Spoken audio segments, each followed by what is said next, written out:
দুই চোখ দিয়ে পানি পড়তে লেগে গেল। ফাতিমা স্ত্রীর ভাবে থামতে পারলেন না। ফাতিমা জোহরা রাদিয়াল্লাহু তাআলা আনহা তিনি কাঁদতে কাঁদতে কাঁদতে বাড়ির দিকে রওনা হয়ে গেলেন। ফাতিমা জোহরা দরজাতে দাঁড়িয়ে গেলেন। ফাতিমা দুই চোখের পানি ঝরঝর করে ঝরে যায়। আর খাদিজা রাদিয়াল্লাহু তাআলা আনহা ঘরের ভিতরে চুপ করে বসে বসে কান্না করতেছিলেন। খাদিজার কানের মধ্যে যেমন আওয়াজ চলে গেল, ওই সময়তে ফাতিমা জোহরার কান্নার আওয়াজ শুনে খাদিজা দরজা খানা খুলে দিলেন। দেখছেন তো ফাতিমা দাঁড়িয়ে দাঁড়িয়ে কান্না করেন। খাদিজা বললেন, বেটি গো, কেন তুমি এইভাবে দাঁড়িয়ে কান্না করো? তোমার আব্বার খবরটা একটু বলো না কেন? ফাতিমার চোখ দিয়ে পানি ঝরঝর করে ঝরে যায়। ফাতিমার মুখ দিয়ে কথা বেরায় না। ফাতিমা চুপ করে দাঁড়িয়ে আছেন। দ্বিতীয়বারে খাদিজা বললেন, ফাতিমা এভাবে আর কেঁদো না, কেঁদো না, একবার তুমি আমার খুলে বলো না কেন? তোমার আব্বা কত দূরে আছে, একবার তুমি আমার বলো। হযরতে ফাতিমা বললেন, মা গো, আমি রাস্তা ধরে চলতে চলতে একটু দূরে যাওয়ার পরে দেখলাম মা, একটা পাগলের মতো লোক হেঁটে হেঁটে আসতেছে। কখনো জমিনের মধ্যে পড়ে যায়, কখনো আবার উঠে হাঁটতে আরম্ভ করে। তারে দেখে আমি ভয় পেয়ে চলে আসলাম। খাদিজা বছর নয়নে আরো জোর কাঁদতে আরম্ভ করে দিলেন। খাদিজার দুই চোখের পানি ঝরঝর করে চলে যায়। ফাতিমা স্ত্রীর ভাবে থামতে পারেন না। ফাতিমাকে বললেন, বেটি গো, তবে দ্বিতীয়বারে তুমি যাও, তোমার আব্বার খবরটা নাও না কেন? হযরতে ফাতিমা জোহরা রাদিয়াল্লাহু তাআলা আনহা তিনি কাঁদতে কাঁদতে রাস্তা ধরে চলতে আরম্ভ করলেন। ফাতিমা একটু দূরে যাওয়ার পরে দেখছেন ওই লোকটা জমিনের মধ্যে পড়ে আছে। শরীরের জামাটা রক্তে লাল হয়ে আছে, এমনকি তার মাথার চুলগুলা এলোমেলো হয়ে আছে। ফাতিমা চুপ করে দাঁড়িয়ে গেলেন, আগে দিকে আর বাড়েন নাই। ফাতিমা জোহরা রাদিয়াল্লাহু তাআলা আনহা তিনি দেখে বাবা ওয়াপসি বাড়ির দিকে রওনা হবে। এমন সময়তে পিছন থেকে ডাক দিয়ে বলতে আছেন, ফাতিমা, ও ফাতিমা, আমি এমন কেউ নই গো, আমি কোনো পাগল নয়, পাগল নয়, আমি হচ্ছি তোমার আব্বা, বিশ্বের নবী। জোরে বলুন। তবে বাপজিরা, ভাইরা আমার, মা বোনেরা আমার, হযরতে ফাতিমা জোহরা রাদিয়াল্লাহু তাআলা আনহা ওই সমাধি আপন বাবা টুক টুক টুক করে বিশ্বের নবীর কাছে চলে গেলেন। আর নবী পাক সাল্লাল্লাহু তাআলা আলাইহি ওয়াসাল্লামের নিকটে যাওয়ার পরে বিশ্বের নবীজি আমার জমিনের মধ্যে পড়ে আছে। ফাতিমা জোহরা রাদিয়াল্লাহু তাআলা আনহা দেখে ওয়াজার নয়নে কান্না করেন। ফাতিমার দুই চোখের পানি ঝরঝর করে ঝরে যায়। বিশ্বের নবী বললেন, বেটি গো, ও গো ফাতিমা, তুমি এইভাবে কেঁদো না, কেঁদো না, একবার তুমি চোখের পানিটা বন্ধ করো। ফাতিমা, তোমার চোখের পানি দেখলে ফাতিমা আমি আর সহ্য করতে পারি নাই। ফাতিমা জোহরা রাদিয়াল্লাহু তাআলা আনহা বিশ্বের নবীকে কখনো কখনো আব্বা বলে ডাকতেন, নচেত ইয়া রাসূলুল্লাহ বলে ফাতিমা ডাকতেন। ফাতিমা বললেন, ইয়া রাসূলুল্লাহ, ইয়া হাবিবাল্লাহ, নবী গো, আপনার অবস্থাটা কেন এরকম বলুন? আপনার শরীরে রক্ত কেন গড়ে গড়ে যায়? ইয়া রাসূলুল্লাহ, আপনার কে এমন অবস্থা করলো বলুন না কেন? বিশ্বের নবী বললেন, বেটি গো, তবে একটু তুমি চোখের পানিটা বন্ধ করো। ও ফাতিমা, তারা আমাকে না চিনতে পারার কারণে তারা আমার প্রতি অত্যাচার করেছে। ও ফাতিমা, তবে এমন একটি জামানা আসবে, তোমার আব্বার নাম কানা, গাছপালা তরুলতা, নদ নদী কীট পতঙ্গ, সারা বিশ্বের মানুষ পড়বে জোরে জোরে পড়ুন লা ইলাহা। এটা জোরে পড়ো লা ইলাহা লা ইলাহা লা ইলাহা ইল্লাল্লাহু মুহাম্মাদুর রাসূলুল্লাহ সাল্লাল্লাহু তাআলা আলাইহি ওয়াসাল্লাম। বাবা জীবনেরা আমার, ভাইরা আমার, মা বোনেরা আমার, বিশ্বের নবীকে ফাতেমা জোহরা রাদিয়াল্লাহু তাআলা আনহা তিনি টুকটুক করে বাড়ির দিকে নিয়ে রওনা হয়ে গেলেন। এমন সমাধি খাদিজার দরজাতে বিশ্বের নবী আমার একটি আওয়াজ দিয়ে দিলেন। যেমনি আওয়াজ দেওয়া খাদিজা চট করে দরজাটা খুলে দিলেন। আর খাদিজা নবী মুস্তাফাকে দেখার পরে খাদিজা আরো জোর কাঁদতে আরম্ভ করলেন। খাদিজার দুই চোখের পানি ঝরঝর করে ঝরে যায়। এমনকি বিশ্বের নবী বললেন, খাদিজা তুমি এভাবে কেঁদো না, কেঁদো না, একটু চোখের পানিটা বন্ধ করো। খাদিজা বললেন, ইয়া রাসূলুল্লাহ, ইয়া হাবিবাল্লাহ, নবী গো আপনার এই অবস্থাটা কেন বলুন না কেন? দয়ার নবী আমার বললেন, খাদিজা তবে তোমার একটি আমি কথা বলবো। বলে, ইয়া রাসূলুল্লাহ কি বলবেন বলুন না কেন? বলে, খাদিজা আমি তোমার বাড়ির দরজাতে যেই মুহূর্তে যে সমাধি একটা আওয়াজ দিয়ে দিই, সঙ্গে সঙ্গে এক আওয়াজে তুমি আমার জন্য দরজাটা খুলে দাও। তবে তুমি কি দরজার মধ্যে দাঁড়িয়ে থাকো? তুমি কি এমন কি দরজার মধ্যে আমার জন্য ইন্তেজার করো? খাদিজা বললেন, ইয়া রাসূলুল্লাহ, ইয়া হাবিবাল্লাহ, নবী গো আমি যদি একটার পরে দ্বিতীয় আওয়াজ যদি আপনি দরজাতে দিয়ে দেন, তবে রোজ হাসরের ময়দানে আল্লাহ বিচারক হয়ে যখন বিচার করবেন, একটার পরে দ্বিতীয় আওয়াজের জবাবটা আমি আল্লাহর দরবারে কি বলে দিব? তাই ইয়া রাসূলুল্লাহ আপনার জন্য আমি 24 ঘন্টা দাঁড়িয়ে দাঁড়িয়ে ইন্তেজার করে কতক্ষণে আপনি আমার বাড়িতে আসবেন। নবী আমার বললেন, খাদিজা তবে তোমার শরীরে কি বেদনা হয় না? খাদিজা বললেন, ইয়া রাসূলুল্লাহ আমার শরীরের মধ্যে বেদনা কষ্টটা হয় দাঁড়িয়ে থেকে থেকে থেকে থেকে থেকে। নবী মুস্তাফা খাদিজার দিকে তাকালেন। খাদিজা বললেন, ইয়া রাসূলুল্লাহ, ইয়া হাবিবাল্লাহ, ওগো আল্লাহর নবী গো আপনার পবিত্র চেহারা দেখতে গেলে আমার শরীরের সমস্ত বেদনা দূর হয়ে যায়। তাহলে নবী ছিলেন কি? কোরআনে বলছে মুহাম্মাদুর রাসূলুল্লাহ সাল্লাল্লাহু তাআলা আলাইহি ওয়াসাল্লাম। মুহাম্মদ আল্লাহর প্রিয় রাসূল ও বিশ্বের নবীজি আমার ফাতেমা জোহরা রাদিয়াল্লাহু তাআলা আনহাকে নিয়ে বসে আছেন। এমন সময় কয়েকটা ইহুদি নাসারারা বিশ্বের নবীর কাছে এলো। কেন? কি ফাতেমাকে দাওয়াত দিয়ে তাদের বাড়িতে নিয়ে যাবে। তাদের উদ্দেশ্যই একটা আলাদা ছিল। আল্লাহর নবী দয়ার মুস্তাফা সাল্লাল্লাহু তাআলা আলাইহি ওয়াসাল্লাম বসে আছেন। আর ইহুদিরা যখন নবীর কাছে এলো, ফাতেমা জোহরা আলাল থেকে শুনতে আছেন। ইহুদিরা বলছে, ওগো আল্লাহর নবী আপনার কাছে এসেছি, একটাই আমাদের উদ্দেশ্য, আপনার বেটি ফাতেমাকে আমাদের বাড়িতে জিয়াফতে দিয়ে পাঠিয়ে দিন, তাকে দাওয়াত দিতে আমরা এসেছি। আল্লাহর নবী ওমা হুয়া আলা গায়বি বিদারিন, নবী জানা সত্ত্বেও নবী জানছেন তাদের উদ্দেশ্যটা কি, তবু নবী তাদেরকে ইহুদি বলে কোনো কিছুই বললেন না, তাদের দাওয়াতটাকে গ্রহণ করলেন। জোরে বলুন। আর আমাদের মুসলমানের ভিতরে ভাই ভাই দেখবেন যদি ঝগড়া হয়ে থাকে, এক ভাইয়ের যদি মেয়ের বিয়ে হয়, ওই ভাইকে যদি দাওয়াত দিতে যায়, ঝগড়াটাকে মনে করে তার দাওয়াতটা কবুল করে না। লাই ভাই যাই না, কি তোর সঙ্গে ঝগড়া হয়েছে যাবো না। কিন্তু ওই রাগটাকে গোস্সাটাকে মনে না করে যদি দাওয়াতটাকে গ্রহণ করে নেওয়া হয়, তাহলে এই জায়গাতে আল্লাহ রাসূলের সুন্নাত পালন করা হয়। জোরে বলুন সুবহানাল্লাহ। ইহুদি নাসারদের দাওয়াতটা যখন গ্রহণ করে নিলেন, ইহুদিরা চলে যাওয়ার পর ফাতেমা জোহরা রাদিয়াল্লাহু তাআলা আনহা কাঁদতে কাঁদতে বিশ্বের নবীর কাছে এলেন।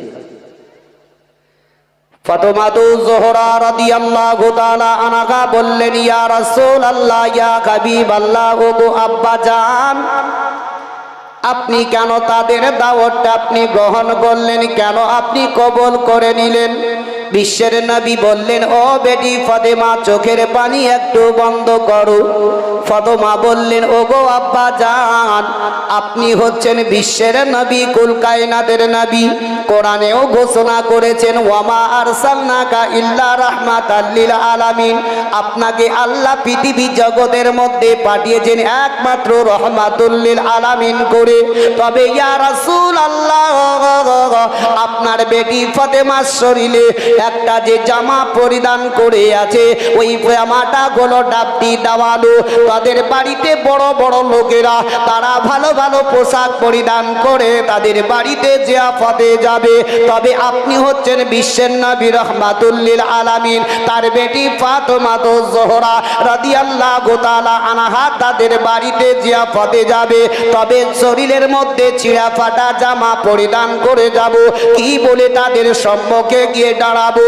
দয়ার নবী মুস্তাফা আমার বললেন, ফাতেমা ভিতরে চলে যাও। ফাতেমা বদর নয়নে কান্না করতেছিলেন। ফাতেমা দুই চোখের পানি ঝরঝর করে চলে যায়। আল্লাহর নবী দয়ার মুস্তাফা সাল্লাল্লাহু তাআলা আলাইহি ওয়াসাল্লাম আল্লাহ রাব্বুল ইজ্জাতের দরবারে দোয়া করলেন। আল্লাহ দরবারে দোয়া কবুল হয়ে গেল। আল্লাহ বললেন, জিবরিল যাও যাও, ওই জান্নাত থেকে একটি পোশাক নিয়ে গিয়ে আমার হাবিবের বেটি ফাতেমার জন্য আমার হাবিবের নিকটে পৌঁছিয়ে দাও। সিদরাতুল মুনতাহা থেকে জিবরিল আমিন সেকেন্ডের মধ্যে জান্নাতে গিয়ে একটি জান্নাতি পোশাক নিয়ে গিয়ে, ও আমার ভাইরা, মা বোনেরা আমার, দেখুন ফাতেমা তো জোহরা ঘরে বসে বসে কান্না করেন। এদিকে জিবরিল আমিন নবী মুস্তাফার নিকটে আসলেন, পোশাকটা নবীর হাতে দিয়ে দিলেন, বলে, ইয়া রাসূলুল্লাহ, ইয়া হাবিবাল্লাহ, নবী গো, এখানো পোশাকটা আপনার মেয়ে ফাতেমা তো জোহরা রাদিয়াল্লাহু তাআলা আনহার জন্য জান্নাত থেকে নিয়ে আসা হয়েছে। বিশ্বের নবী আমার ডাক দিলেন, ও ফাতেমা, একটু তুমি আমার নিকটে এসো। বেটি একবার চোখের পানিটা বন্ধ করো, এভাবে আর চোখের পানি ফেলো না। তোমার চোখের পানি দেখলে ফাতেমা আমি আর সহ্য করতে পারি না, আমি সব কিছু বরদাস্ত করতে পারি রে মা, তবে তোমার চোখের পানি বরদাস্ত করতে পারে না। ফাতেমা তো জোহরা রাদিয়াল্লাহু তাআলা আনহা তিনি বাবা কাঁদতে কাঁদতে নবীর কাছে এলেন। দয়ার নবী মুস্তাফার সম্মুখে দাঁড়িয়ে গেলেন। বিশ্বের নবী আমার ওই পোশাকটা নিয়ে ফাতেমাকে বললেন, ফাতেমা, একবার তুমি হাত দুটো বের করো। যেমনি হাত দুটো বের করে দিলেন, সঙ্গে সঙ্গে নবী ওই জান্নাতি পোশাকটা ফাতেমাকে দিলে। ফাতেমা তো জোহরা রাদিয়াল্লাহু তাআলা আনহা ওই পোশাকটা নিয়ে গিয়ে ঘরে পরিধান করে নিলেন, উটের ওপরে সবার হয়ে গেলেন। ফাতেমা তো জোহরাকে বললেন, সিধা টুকটুক করে চলতে আরম্ভ করো। ফাতেমা তো জোহরা রাদিয়াল্লাহু তাআলা আনহা বাবা চলতে আরম্ভ করে দিলেন। এদিকে ইহুদি নাসারারা রাস্তার মধ্যে দাঁড়িয়ে দাঁড়িয়ে তারা একটা যুক্তি পরামর্শ করে নিল যে আজকে বিশ্বের নবীর বেটি ফাতেমা আমাদের বাড়িতে আসবে রে, তবে তার শরীরের জামাটা ছিঁড়া ফেড়া পরিধান করে আসবে, ডাবটি দেওয়া কামা যখন পরে আসবে, আমরা দেখে সবাই হাততালি দিয়ে দিব, আমরা দেখে তারে আমরা হাসতে আরম্ভ করে দিব। আর যখন হাততালি জোরে জোরে মারবো, তখন ফাতেমা অপমান অপদস্থ হয়ে যাবে। আর ফাতেমা অপমান যদি হয়ে যায়, তার সাথে সাথে তার আব্বা নবী মুহাম্মদ অপমান হয়ে যাবে। ইহুদিদের যুক্তি আলাদা ছিল, কি হাততালি দিব ফাতেমাকে দেখে, কি একজন বিশ্বের নবী যে নবী বলে প্রকাশ্য করে, তার বেটির শরীর জামা ছিঁড়া ফাটা, হাসবো সবাই। এরা যুক্তি পরামর্শ করে নেওয়ার পরে পরে এরা যখন আপনার ফাতেমা তো জোহরা রাদিয়াল্লাহু তাআলা আনহাকে দূর থেকে দেখে দিয়েছে, পোশাক সৌন্দর্য পোশাক পরিধান করে আসছে উটের উপরে, ইহুদিদের মুখের হাসি বন্ধ, হাততালি দেওয়াটাও বন্ধ।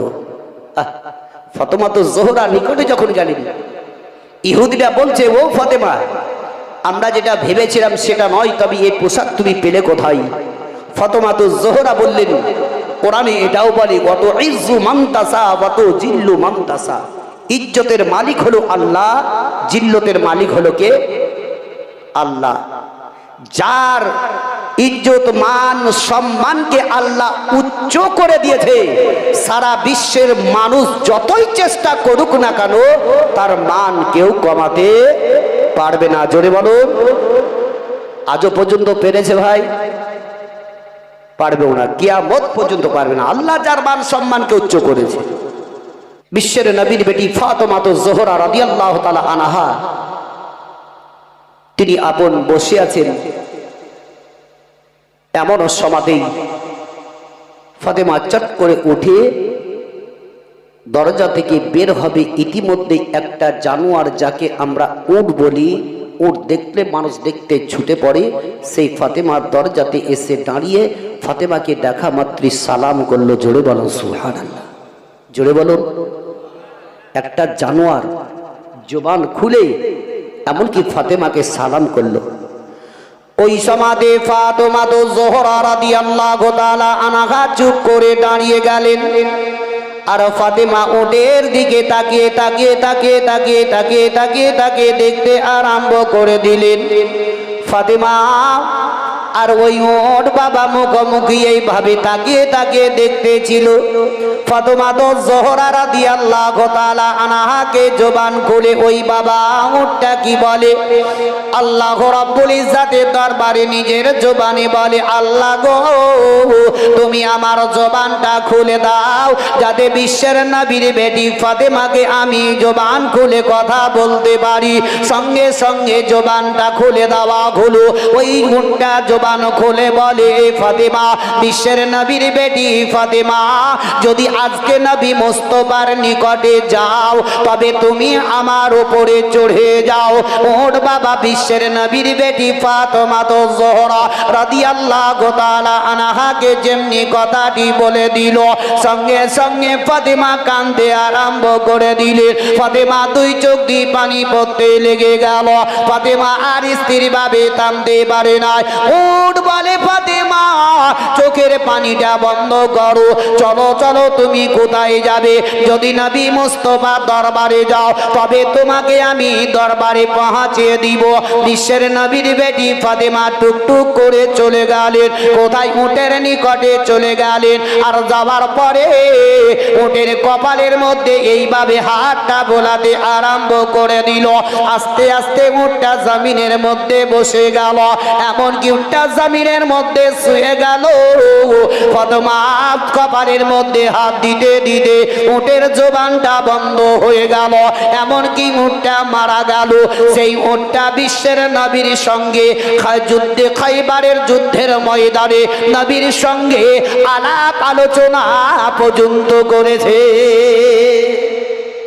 খাইবারে যুদ্ধের ময়দানে নবীর সঙ্গে সেই মোট কথা বলেছে। তাহলে বলুন নবী কে ছিলেন? নবীর সঙ্গে এমন জামান জানোয়ার এমন কি কথাবার্তা বলেছে।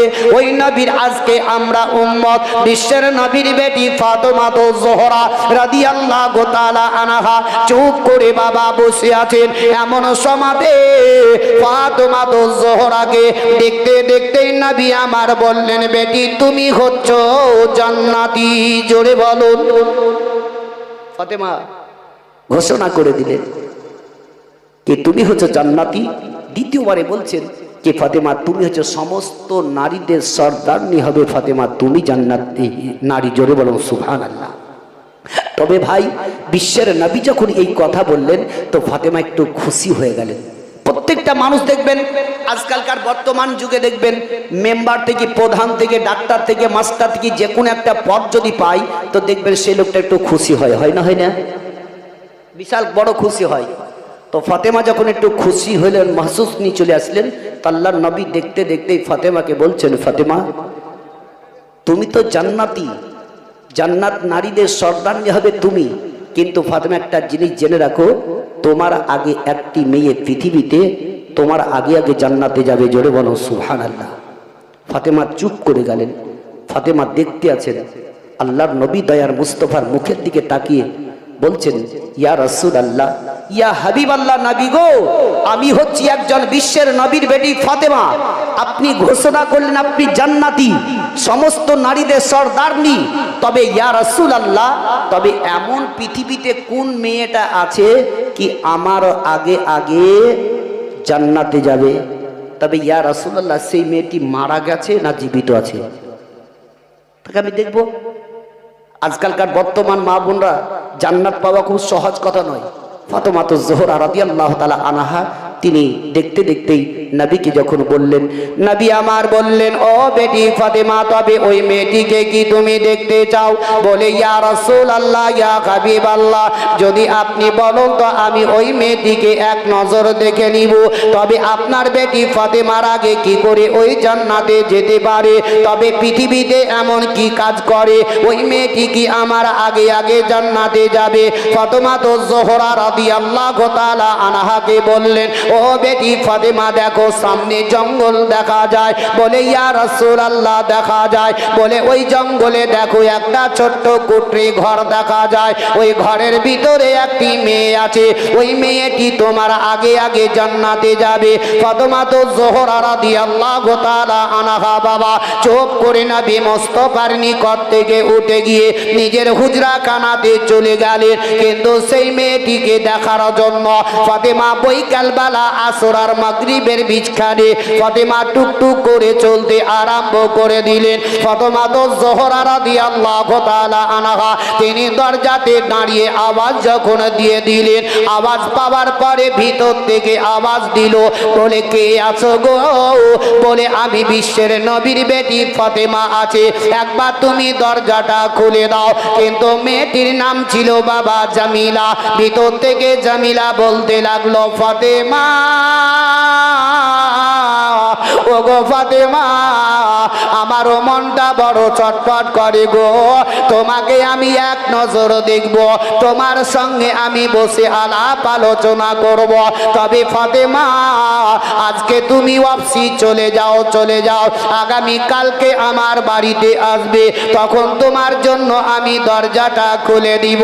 ফাতেমাতুজ জোহরা রাদিয়াল্লাহু তাআলা আনহা বললেন, ও জামিলা, কেন আমি ওয়াপসি চলে যাব, দরজা খুলবে না বলো? বলে, ফাতেমা, আমার স্বামী গেছে জঙ্গলে কাঠ কাটতে, আর ফাতেমা, আমার স্বামী সারা দিন জঙ্গলে কাঠ কেটে সন্ধ্যার সমাতে বাড়ি আসবে, আর সন্ধ্যার সমাতে বাড়ি আসার পর আমার স্বামীর কাছ থেকে ইজাজত নিয়ে নিব, তারপরে আমি তোমার জন্য দরজা খুলব। যতক্ষণ পর্যন্ত স্বামীর ইজাজত না পাবো আমি কখনোই তোমার জন্য দরজা খুলতে পারবো না। ফাতেমাতুজ জোহরা মাথা মেরে দাঁড়িয়ে গেলেন। ফাতেমা দ্বিতীয়বারে বললেন, জামিলা, তুমি হচ্ছ একটি মেয়ে মানুষ, আমি হলাম একটি মেয়ে, তবে তাতে ইজাজতের কি প্রয়োজন আছে? তুমি দরজাটা খোলো না কেন? জামিলা বলল, ফাতেমা, না না না, আমি কখনোই দরজা খুলবো না, আমার স্বামীর বিনা ইজাজত হুকুম ছাড়া কখনোই দরজা খুলবো না। আর আজকালকার নারীরা, হায়রে দুনিয়ার মা বোনেরা আমার, স্বামী গেল পেটের দায়ে বহুত দূর, কলকাতা, দিল্লি, বোম্বাই গিয়ে চারতলা পাঁচতলার উপরে কাজকর্ম করে, কেন নাকি বিবিকে খুশি করার জন্য, বিবিকে খুশি রাখার জন্য বিদেশে পড়ে থাকে, টাকা পয়সায় আপন মাসের মাস দিয়ে পাঠাই, আর এদিকে রাত্রিবেলাতে পর পুরুষের সঙ্গে ভিডিও কল করে আপন, হ্যালো তুমি কেমন আছো বলো, স্বামী থাকলো পড়ে আর এদিকে নিয়ে মাচামাচি করলো। জান্নাত এমন সহজ কথা নয় ও আমার মা বোনেরা আমার, বাপজিরা ভাইরা আমার। এদিকে ফাতেমাতুজ জোহরা রাদিয়াল্লাহু তাআলা আনহা তিনি বাবা ওয়াপসি বাড়ির দিকে রওনা হয়ে গেলেন। সারা রাত্রি চিন্তায় চিন্তিত হয়ে গেলেন। দ্বিতীয় দিনে ফাতেমাতুজ জোহরা বৈকাল বেলাতে আবার চলতে আরম্ভ করে দিলেন। ফাতেমা রাস্তায় চলতে চলতে চলতে এমন সমাতে ফাতেমার কলেজার টুকরো ইমামে হুসেন রাদিয়াল্লাহু তাআলা আনহু তিনি দৌড়তে গিয়ে মা ফাতেমা তো জোহরা রাদিয়াল্লাহু তাআলা আনহার আগে দিকে চুপ করে দাঁড়িয়ে গেলেন, আঁচলটাকে আপন ধরে নিলেন। হুসেন বললেন, মা গো, গতকালকেও তুমি একা একা চুপে চুপে কোথায় গেছিলে বলো? বলে, মা গো, আজকে আমি তোমার সঙ্গে যাব, তোমায় একাই যেতে দিব না।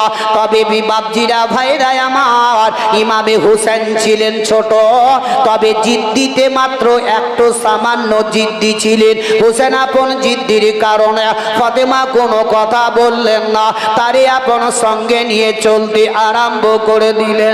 ফাতেমা জোহরা রাদিয়াল্লাহু তাআলা আনহা ওই জামিলা দরজাতে দাঁড়ার পরে আওয়াজটি যেমনি দিয়ে দিলেন, জামিলার কানে আওয়াজ চলে গেল। জামিলা বলতে আছেন, কে আছো গো? বলে, আমি সেই ফাতেমা, আজকেও তোমার দরজাতে এসেছি, দরজাখানা খোলো না কেন? জামিলা বাবা যেমনি খুলতে যাবে এমন সমাতে হুসেনের আওয়াজটা জামিলার কানে চলে গেল।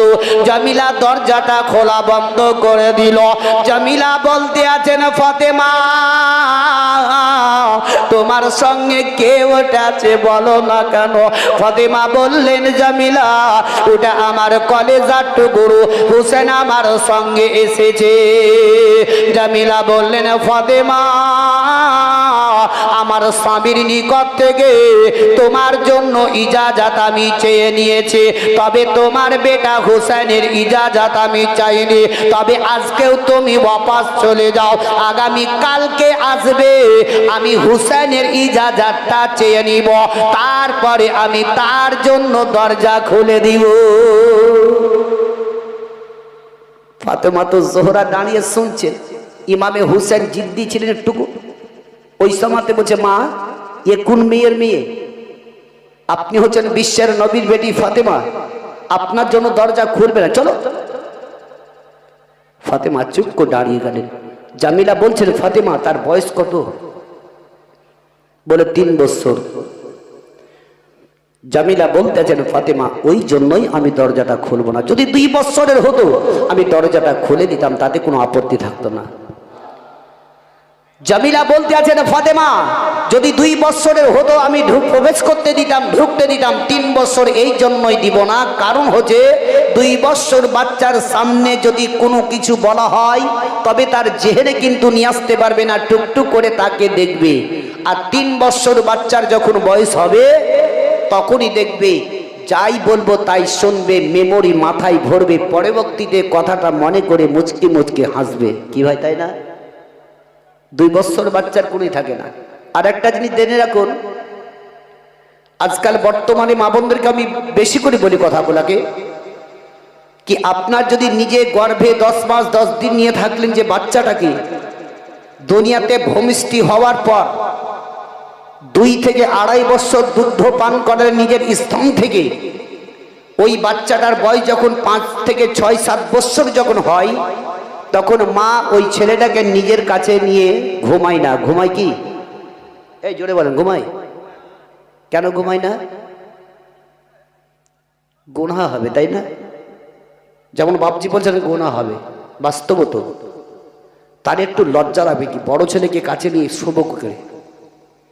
তাহলে যদি একটা নিজের সন্তানকে, যাকে আমি স্তন থেকে দুধ খাইয়ে বড় করলাম, সেই বাচ্চাটাকে নিজের কাছে নিয়ে যদি ঘুমাতেই যদি আমার গুনাহ হয়, তাহলে একটা পরপুরুষ যখন স্বামী বাড়িতে থাকে না, তাহলে একটা পরপুরুষকে বাড়িতে ভরে ওই মেয়েটি নিজের কাছে বসিয়ে চা খাওয়া, ডিম খাওয়া, বিস্কুট খাওয়া করছে, তাহলে এটা নেকির কাজ নাকি?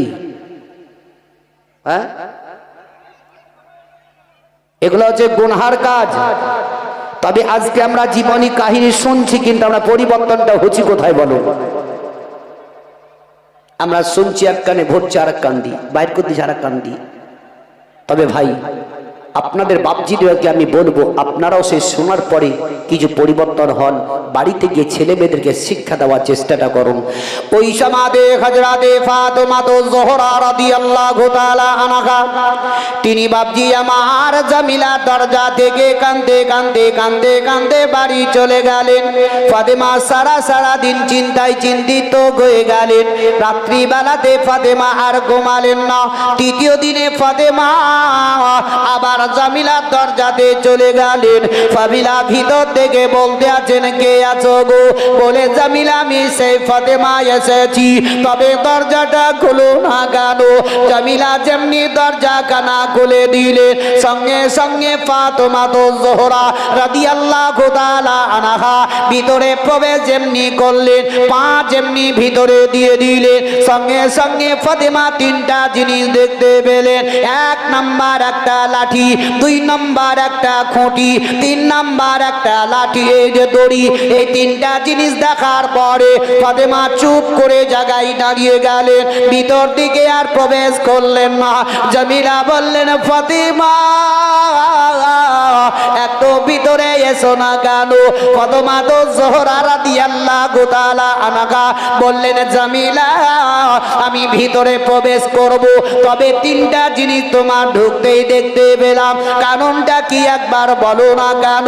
জামিলা বলতে লাগলেন, ফাতেমার দিকে তাকিয়ে তাকিয়ে জামিলা দুই চোখের পানি ঝরঝর করে চলে চলে যায়। ফাতেমা বললেন, জামিলা কেঁদো না, তবে একবার তুমি বলো না কেন এই তিনটা জিনিস রাখার কারণটা কি? ও ফাতেমা, আমার স্বামী গেছে জঙ্গলে কাঠ কাটতে গো, সারা দিন জঙ্গলে কাঠ কেটে সন্ধ্যার সমাতে বাড়ি আসে। তবে ফাতেমা, বাড়ি আসার পরে যদি আমার নিকট থেকে কোনো কিছু যদি ভুল পেয়ে যায়, ওই ভুলের কারণে হয়তো আমার স্বামী আমাকে মারবে। মারার জন্য একটা লাঠির প্রয়োজন হতে পারে। তবে ফাতেমা, আমার স্বামী সারা দিন এলে হেমসে থাকবে, কোথায় লাঠি খুঁজে বেড়াবে মারার জন্য। তার লেগে আমি আগে থেকে ওই লাঠিটা রেডি করে রেখেছি, যাতে সামনে লাঠিটা পেয়ে যায়।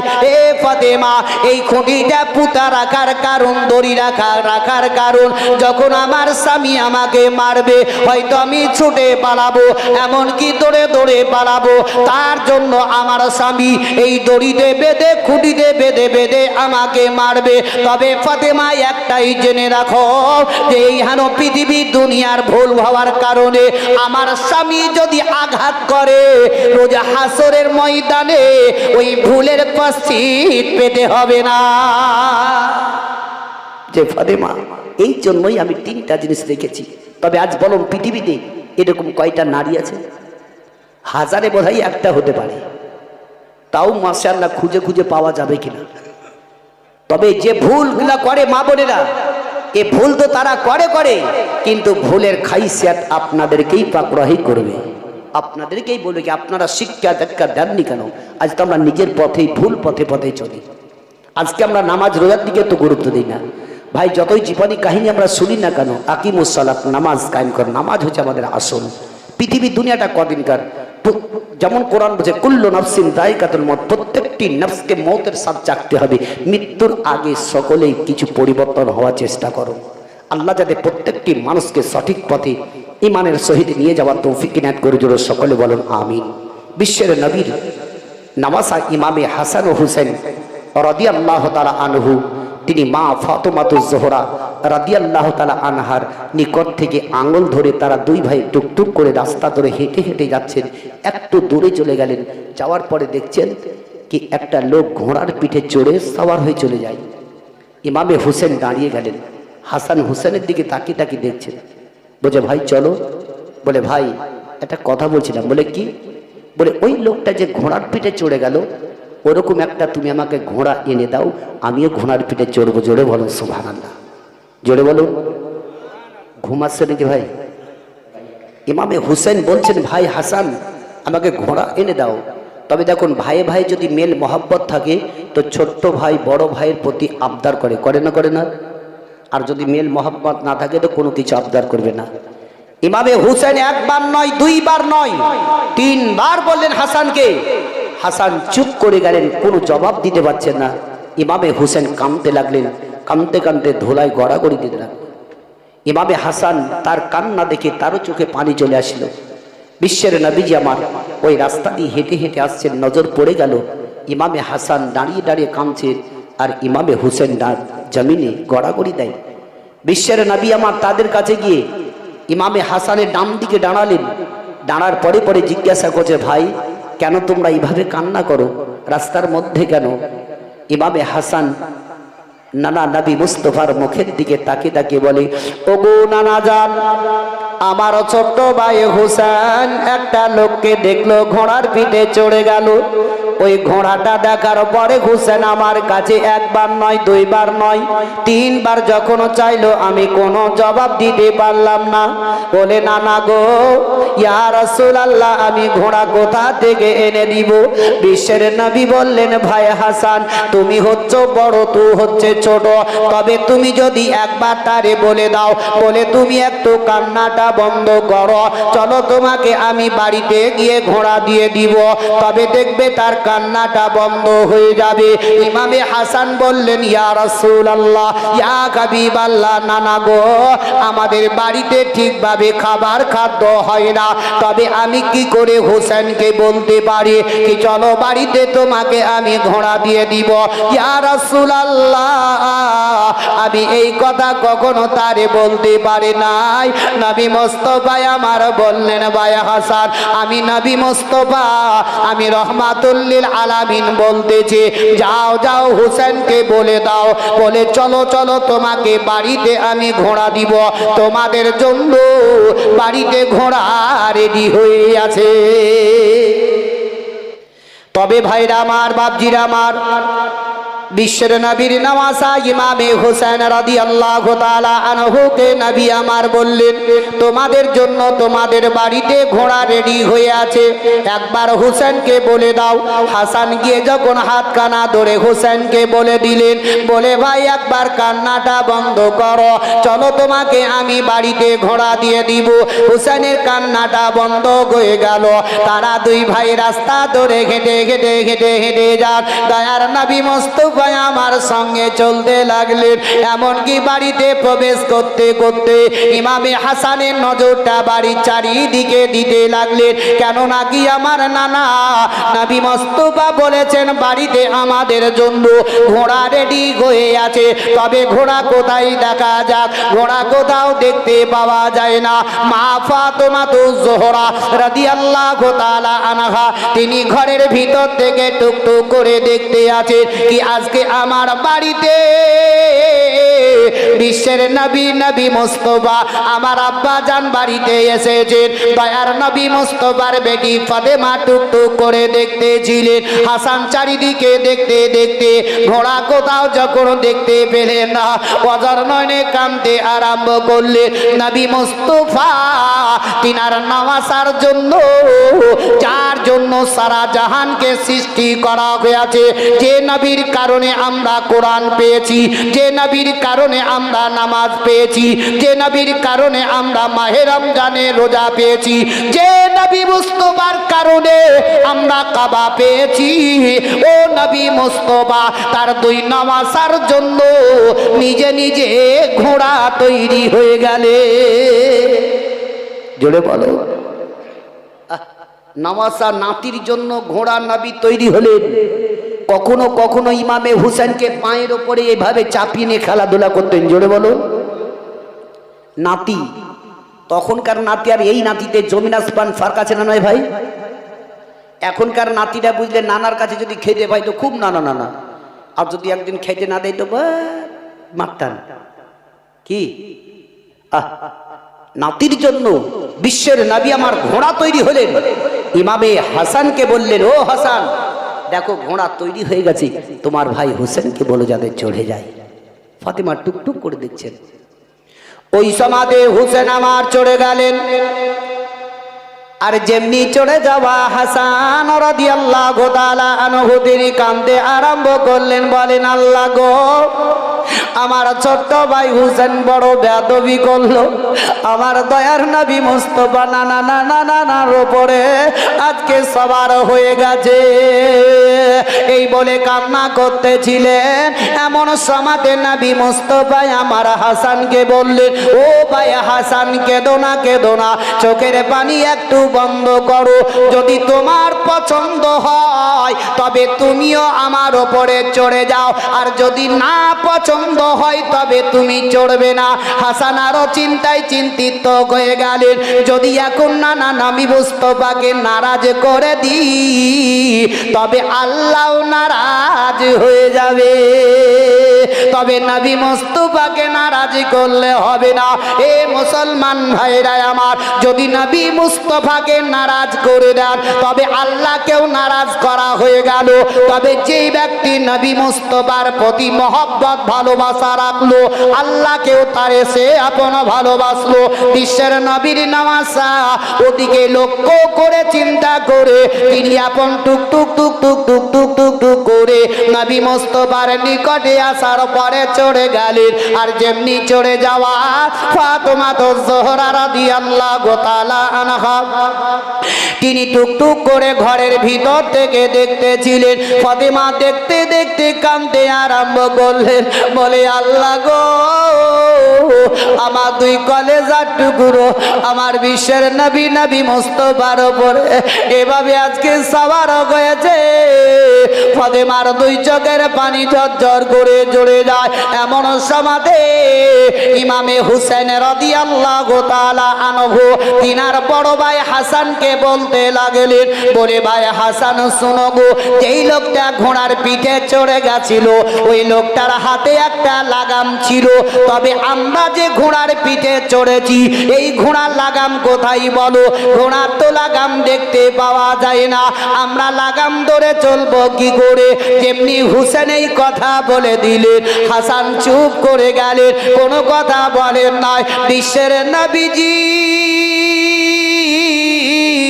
মুখটাকে ফিরিয়ে নিয়ে ইমামে হাসানকে বলতেছেন, ও হাসান দেখো দেখো, তোমার ভাই ছোট্ট বয়সে হতে পারে, তবে বুদ্ধিতে সব থেকে বড় যদি বলো তো হুসেন। বুদ্ধিতে বড়, বয়সে ছোট। দেখো ঘোড়ায় চড়তে গেলে লাগাম লাগে, এটাও হুসেন জানে। বলে ওই বিশ্বের নবীজি আমার সঙ্গে সঙ্গে নিজের মাথার পাগড়িখানা খুলে নিলেন, আর নামার পরে পরে এমনকি মুখের মধ্যে দেবে নিয়ে হুসেনের হাতে দিয়ে বললেন, ভাই হুসেন দেখো তোমারও ঘোড়ার লাগাম হয়ে গেছে। আর যেমনি লাগামটাকে ধরে নিলেন, ফাতেমা সহ্য করতে পারলেন না। ফাতেমা টুক টুক টুক টুক করে ঘরের ভিতর থেকে বাইরে আসলেন। আসার পরে পরে তাদেরকে নবী মুস্তাফার উপর থেকে নামিয়ে দিলে। আর যেমনি নামিয়ে দেওয়া নবী আমার ফাতেমার দিকে তাকালেন, চোখ দুটো বন্ধ করলেন। নবী দুই চোখের কোনা দিয়ে পানি পড়ে গেল। ফাতেমা রাদিয়াল্লাহু তাআলা আনহা বললেন, ওগো আব্বা জান, আপনি কেন এভাবে আমার দিকে তাকিয়ে কান্না করেন? আপনার দুই চোখ দিয়ে কেন পানি পড়ে যায়? নবী বললেন, ফাতেমা আমার দুনিয়া পৃথিবীতে কেউ নাই, আমি একা গো। ফাতেমা বললেন, ও গো আব্বা জান, কেন আপনি একা? কারণটা কি? বলে ফাতেমা আমার দুনিয়াতে বাপ নাই মা নাই, আমি একা এতিমে গো। ফাতেমা জোহরা রাদিয়াল্লাহু তাআলা আনহা বললেন, ও গো আব্বা জান, আপনার মাকে যখন মনে পড়বে তখন আপনি আমাকে ফাতেমা বলে ডাকবেন না, আপনি আমাকে মা মা বলে ডাকবেন। আপনাকে মায়ের মতো আমি সারা দিব।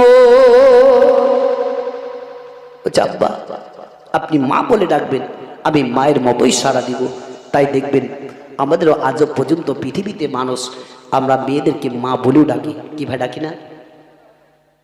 তাহলে রাসূল সাল্লাল্লাহু তাআলা আলাইহি সাল্লাম ফাতেমা জোহরাকে মা বা বলে কখনো ডেকেছেন। বিশ্বের নবীর কাছে দাঁড়িয়ে ইমামে হাসান ও হুসেন রাদিয়াল্লাহু তাআলা আনহু কেঁদে কেঁদে আরজ করে বলেছিলেন, আরজি করে নানার কাছে হাসান আর হুসেন, আরজি করে নানার কাছে হাসানার হোসেন এ বলো গো নানা জান এ তোমার বড় ঈশান তাই মোদের বড় ঈশান আরজি করে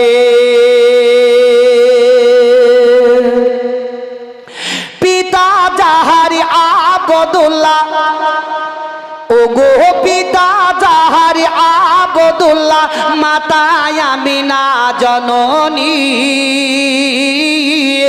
তাহারি গরিবে জন্ম নিলেন শেষে জামানার শেষ নবী কার ইশারায় টুকরা হয় গো কার ইশারায় টুকরা হয় গো আসমানের